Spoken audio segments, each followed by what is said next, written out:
Sometimes in the NFL, a team has a great season, but it's not quite good enough to make it to the playoffs. While that can certainly be frustrating, it's even more frustrating to have back-to-back great seasons and find yourself left at home during the playoffs both times.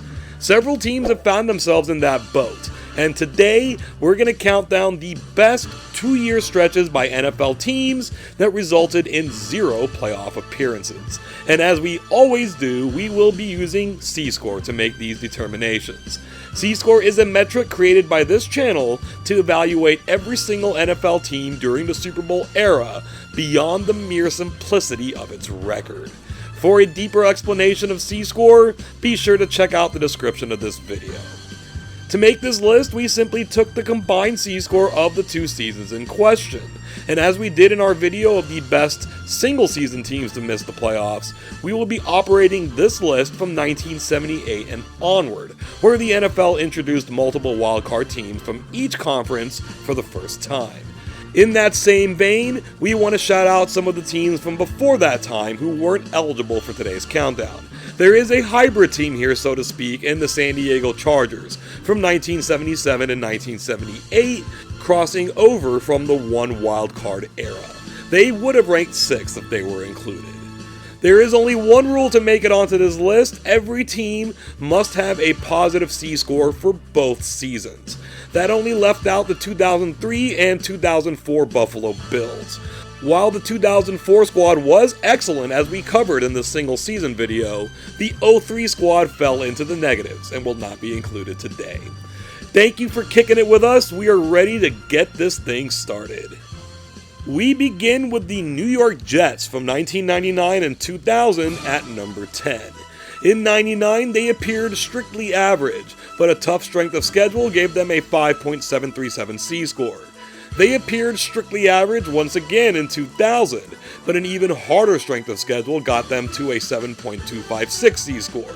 That combined number is 12.993. The 1999 AFC East was pretty stacked. The Indianapolis Colts still resided there and emerged with a 13-3 record. Buffalo at 11-5 and Miami at 9-7 both made the playoffs, while the 8-8 Jets tied with the Patriots in a division where no team finished with a losing record. While the division didn't quite hold up in 2000, the conference improved. The Jets also improved to 9-7 and got into 3rd place, but 10 wins were required for a wildcard spot. And for the second straight season, the Jets couldn't overcome their difficult schedule and missed out by a single game. In total, the Jets went 17-15 and got outscored by 1 entire point. Had they faced just a marginally easier schedule, they could have had a chance to make some noise. At number 9, we have the Oakland Raiders from 1978 and 1979.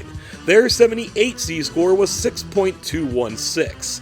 Now take a look at that record and point differential. And as we shift to 1979, we see that they are both exactly the same. That's pretty crazy. Their C-score rose though to 8.277, giving them a 2-year total of 14.493.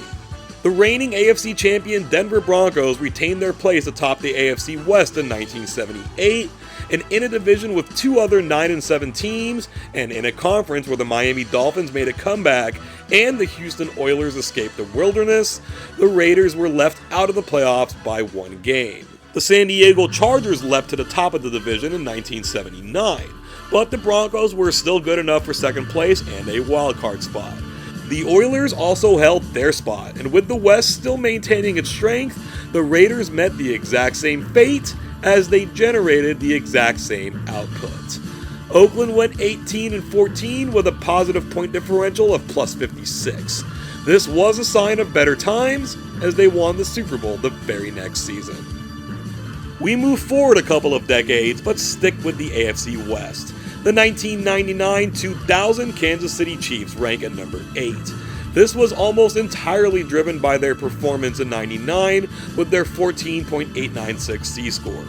Their 2000 season barely allows them to be eligible with their 0.234 C-score, generating a total of 15.13. Seemingly always competitive, the AFC West in 1999 wasn't top-heavy, with only 3 games separating first and last place.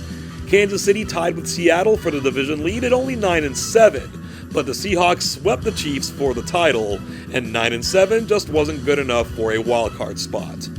In all honesty, the 2000 season doesn't do much for the Chiefs' case, serving as a Robin, not even the Robin, to 1999's Batman.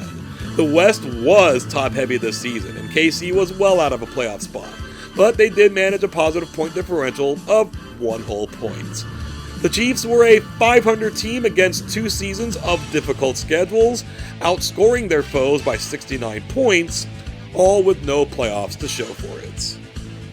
We've arrived at number 7 with the New Orleans Saints of 1988 and 1989. They managed a C-score of 4.436 in '88, and despite seeing a 1-game dip in their record, 1989 saw their C-score rise up to 10.763. Altogether, they managed a cumulative C-score of 15.199. 1988 was a heartbreaker in the tiebreaker for the Saints. They lost a 3-way tiebreaker atop the division with the 49ers and the Rams, then lost another 3-way tiebreaker for the final wildcard spot with the Giants and those same Rams, sending them back to the Bayou for the winter. Unfortunately for the Saints, the 49ers and the Rams were still in the NFC West for the 1989 season, and they both improved. New Orleans went 1-3 in games against those teams and were not able to make it up elsewhere, finishing 2 games out of a wildcard spot in the brutally strong NFC. A 19-13 total record with a positive 114 point differential sounds like at least 1 playoff berth. For these Saints, it wasn't meant to be. The NFL's worst team in 1979, the Detroit Lions of 1980 and 81, ranked 6th on our list.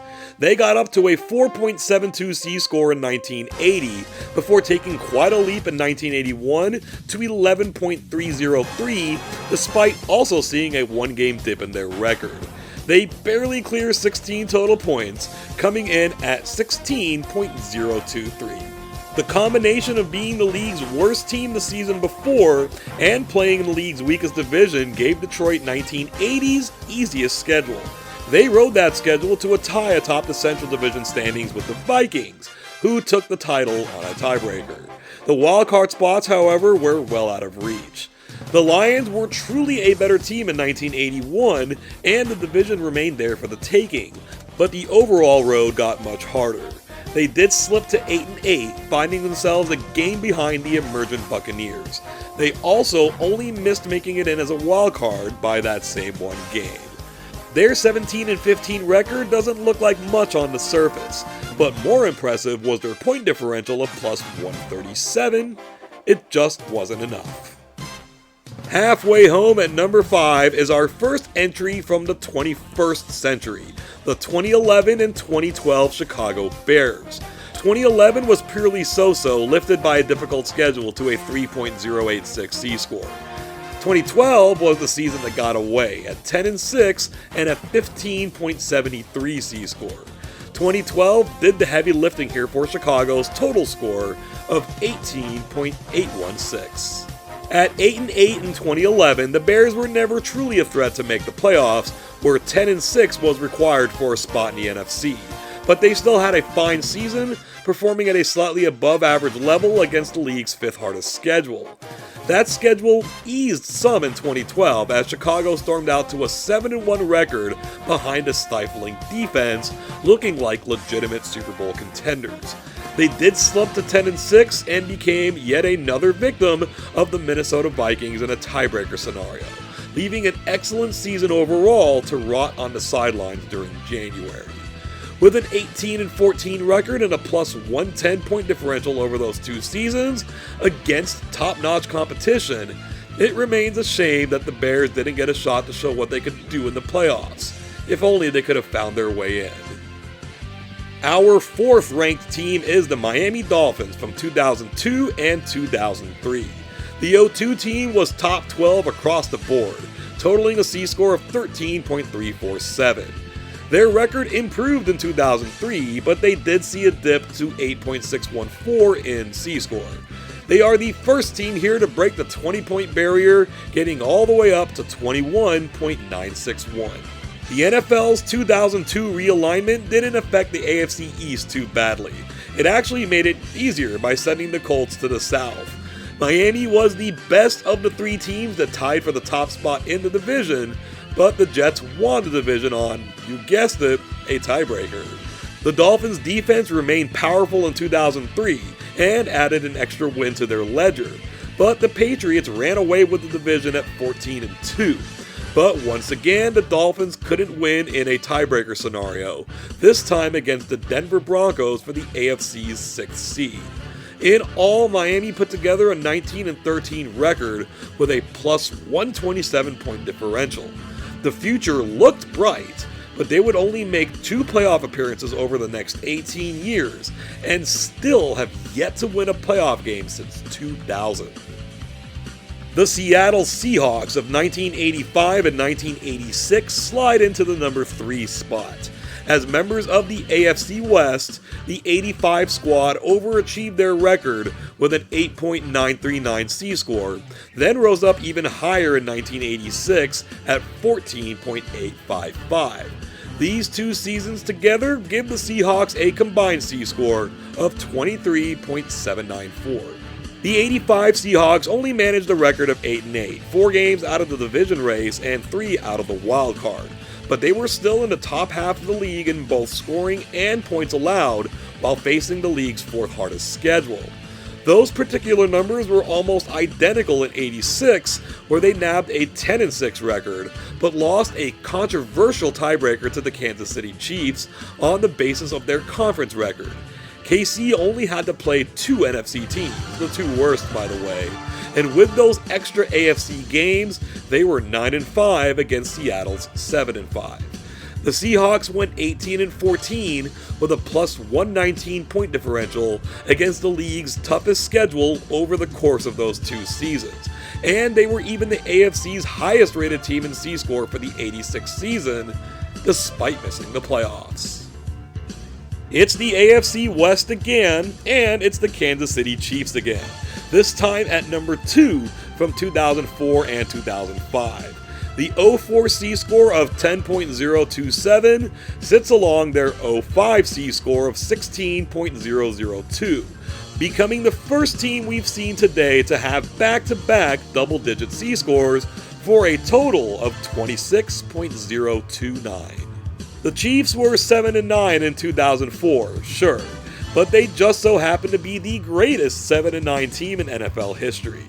They were, deficient defensively, and 7 of those 9 losses were by 1 score. So clearly they were well outside the playoff spots, needing 10 wins for the AFC's 6th seed.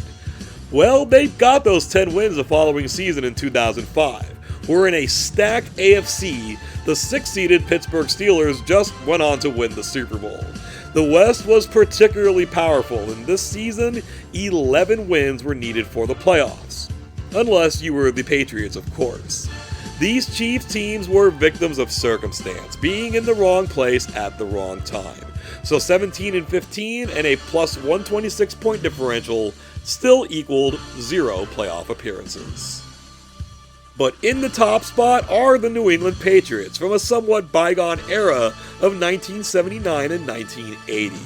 The Pats rolled up an 11.815 C-score in 1979, then pushed that score even higher to 15.431 in 1980, becoming the second team to pull double-digit C-scores twice for a combined total of 27.246.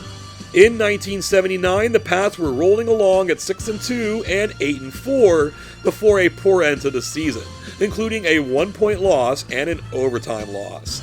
9-7 was 1 game out of both the AFC title and the final wildcard spot.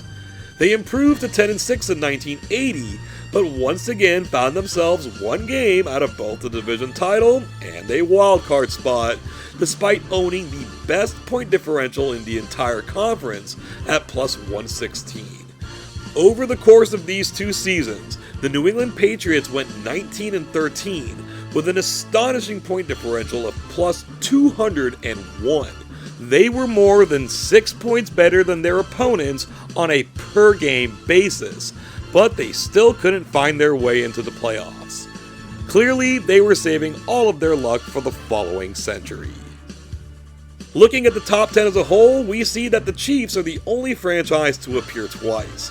Each of these Chiefs entries are also the only ones who carry a losing record in any one of their seasons.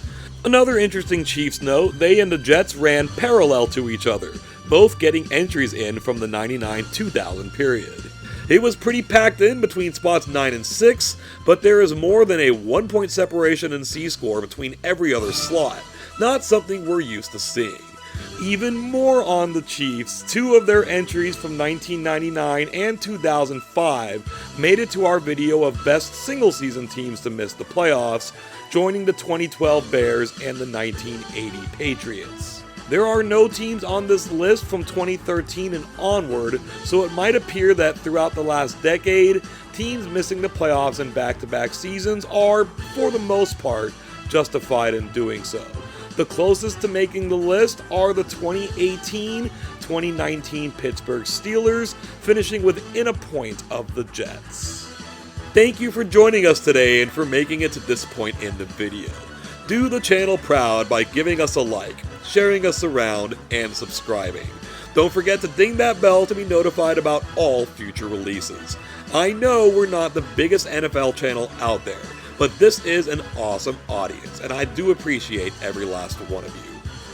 Let me know what you think about all of this. When the video started, did the 1979-1980 New England Patriots come to mind? Are there any entries here that don't belong? Did I leave anybody out?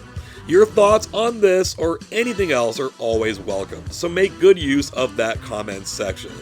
Thank you again so very much, and until next time, I hope you have an awesome day.